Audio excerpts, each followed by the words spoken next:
అయితే భవిష్యత్తులో India America సంబంధాలు ఎలా ఉండే అవకాశం ఉందంటారు? ఇది షార్ట్ టర్మ్ అండి. ఇది షార్ట్ టర్మ్ డెఫినెట్లీ. నేనైతే కన్విన్స్ అవుతున్నది షార్ట్ టర్మ్. అంటే ఇండియాకు కూడా ఇప్పుడు మోదీ చెప్పిన దాన్ని మనం కొంచెం వెనక్కి పోతే దీనివల్ల ఏంటి మనకి అమెరికాకి ఇన్నోవేషన్ తగ్గుతుంది. వాళ్ళకి ఏంటంటే రీసెర్చ్ తగ్గుతుంది. వాళ్ళకి ఏంటంటే టాలెంట్ పూల్ తగ్గుతుంది. ఇండియాకి ఏం జరుగుతుంది? ఇండియాకి ఇన్నోవేషన్ పెరుగుతుంది, టాలెంట్ పెరుగుతుంది, రీసెర్చ్ పెరుగుతుంది. సో సంబంధాలు ఎట్లాగుంటాయి అంటే ట్రంప్ చూడండి, ఇంకో 3.5 ఏళ్ళు టెన్యూర్. ఈ 3.5 ఏళ్ళు ఒక 6 నెలలు 7 నెలలు ఎలక్షన్ క్యాంపెయిన్ లోనే నడిచిపోతుంది. ట్రంప్ ఎలక్షన్ క్యాంపెయిన్ కాదు, ఎందుకంటే ట్రంప్ నిలబడడానికి కాన్స్టిట్యూషన్ అలౌ చేయదు.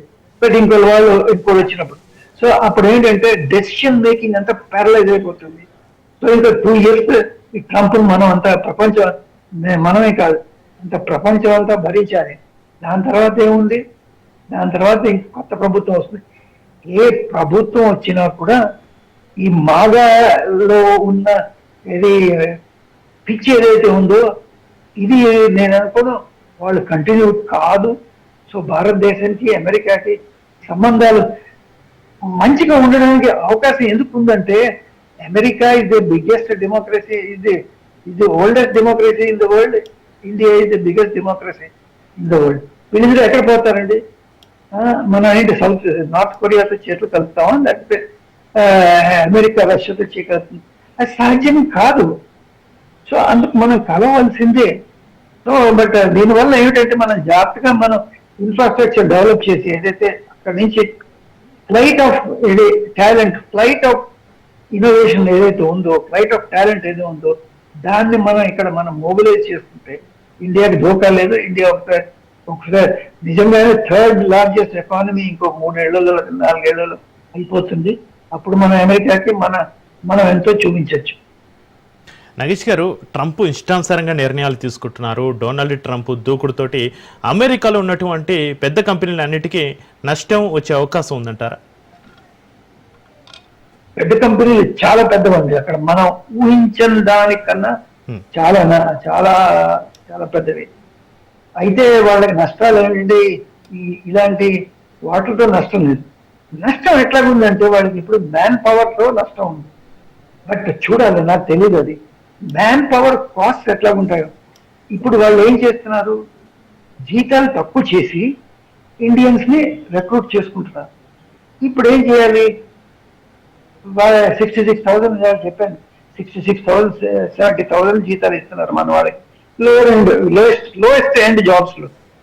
వాళ్ళు ఇప్పుడు ఏం చేయాలి? అక్కడ మినిమం వేజెస్ అక్కడ మనలా కాదు.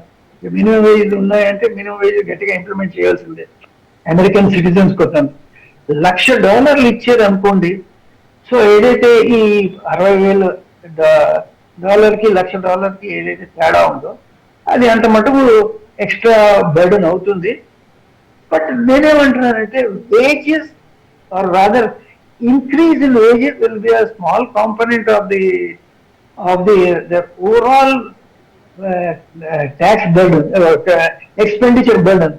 వాళ్ళకి ఏంటంటే ఇంకా ఉన్న ఓవర్ హెడ్స్ చాలా ఉంటాయి కదా, అదంతా వాళ్ళకి ప్రాఫిట్సే కదా. ఇప్పుడు చూడండి యాపిల్ కంపెనీ చూడండి, వాళ్ళు ఇండియాలో నిన్న iPhone 17 లాంచ్ చేశారు. ఎందుకు చేశారు? ఇండియాలో మ్యానుఫ్యాక్చర్ చేస్తున్నారు కనుక. చైనాలో చేస్తున్నారు, ఇండియాలో చేస్తున్నారు. సో వాళ్ళు మొత్తం ప్రపంచవ్యాప్తంగా వాళ్ళు స్ప్రెడ్ అయిపోయారు. వాళ్ళకి నష్టాలు ఇంత ఈజీగా రావు వాళ్ళకి. అయితే నగేష్ గారు, H-1B వీసా కోసం దరఖాస్తు చూసుకునే ప్రతి ఉద్యోగి తరపున స్పాన్సర్స్ కంపెనీ $1,00,000 అంటే సుమారుగా 90 లక్షల ఫీజును నిర్ధారించే బిల్లుపైన సంతకం చేశాడు ట్రంప్. మరి ప్రతి ఒక్క ఉద్యోగి తరపున స్పాన్సర్స్ కంపెనీ $1,00,000 వెచ్చించే అవకాశం ఉందా?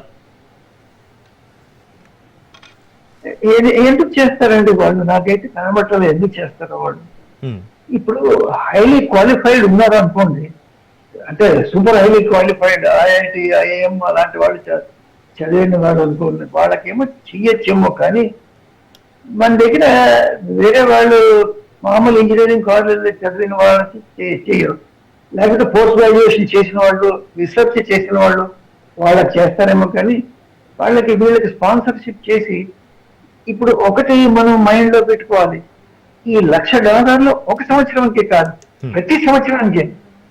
సో ఇప్పుడు వీసా 3 years కి ఉంది, మళ్ళీ ఎక్స్టెండబుల్ బై 3 years. అంటే 6 సంవత్సరాలకి లక్ష డాలర్లు కట్టుకోవాలంటే కంపెనీకి ఈ ఎంప్లాయీ తోటి ఎంత లాభం వస్తే కానీ వాళ్ళు ఈ ఈ $1,00,000 కట్టుకుంటారు. సో అందుకు అది అంటే ట్రేడ్ ఆఫ్ అన్నమాట. Trade off between benefit from the employee and loss by the extra expenditure on his visa fees. So రెండు బ్యాలెన్స్ చేసుకుని చూసుకుంటారు వాళ్ళు. అందుకే కంపెనీలకైతే ఆర్థిక భారం ఎక్కువగా పడే అవకాశం ఉందంటారు. డెఫినెట్లీ ఉంటుందండి, దాంట్లో ఎలాంటి అనుమానం లేదు. ఆర్థిక భారం ఉంటుంది, బట్ కంపెనీ టూ బిగ్ అండి. ఇప్పుడు వాళ్ళు బిలియన్స్ ఆఫ్ డాలర్స్ లో ఇచ్చేస్తున్నారు. వాళ్ళు ఎలాన్ మస్క్ ఉన్నాడు, బిలియన్స్ ఆఫ్ డాలర్స్ అంటున్నారు. వాళ్ళు ఇంకా బిలియన్ దాటిపోయి ఇంకా ట్రిలియన్ కూడా మాట్లాడే పరిస్థితిలో వచ్చారు. ఎలాన్ మస్క్ కానీ జుకర్బర్గ్ కానీ వీళ్ళందరూ. సో భారతీయులు ముఖ్యంగా ఐటీ, ఇంజనీరింగ్, డేటా సైన్స్ రంగాల్లో ఎక్కువగా ఉన్నందున కంపెనీలు ఫీజు భారాన్ని భరించలేక నియామకాలను నిలిపివేయవచ్చు అంటారు.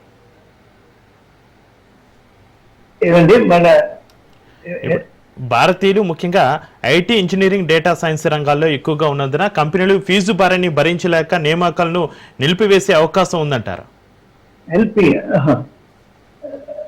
నేను అనుకోవడం అది కరెక్టేనండి.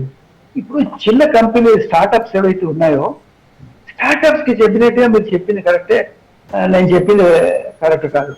ఇది పెద్ద కంపెనీలకి అయితే ఎఫెక్ట్ కాదండి. చిన్న కంపెనీలు ఏవైతే ఉన్నాయో స్టార్టప్స్ అవన్నీ వాటికి డెఫినెట్లీ వాళ్ళ ఎల్పీలు వేసుకుంటారు, దాంట్లో ఎలాంటి అనుమానం లేదు. కానీ దీనివల్ల సరే అదొక ఆస్పెక్ట్.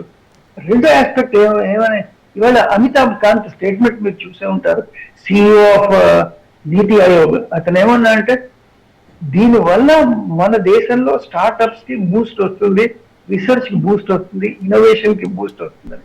సో మన దగ్గర స్టార్టప్స్, ఎందుకంటే మన దగ్గర వేతనాలు తక్కువ కనుక మన దగ్గర స్టార్టప్స్ కి బూస్ట్ వస్తుంది.